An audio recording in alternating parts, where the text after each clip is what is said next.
Dejalo que sea simple.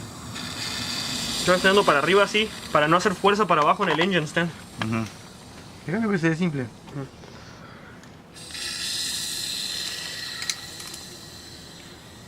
Es la segunda biela, ¿no?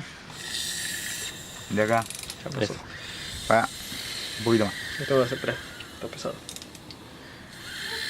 Está bien comprimido el hijo de puta. Está comprimidísimo. No le tenés que hacer aro. Ahí está. No le hagas aros.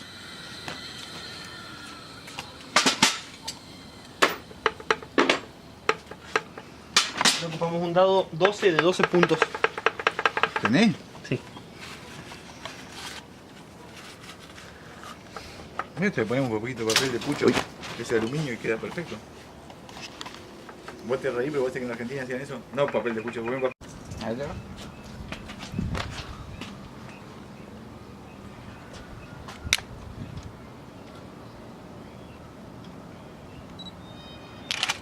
Apagar el flash. No, sale mejor así. No tenés sombras. Sí, tenés sombra. Tenés más sombra con el flash prendido. Sí, bueno, pero lo que está viendo la máquina está todo iluminado, ¿entendés? Ujú.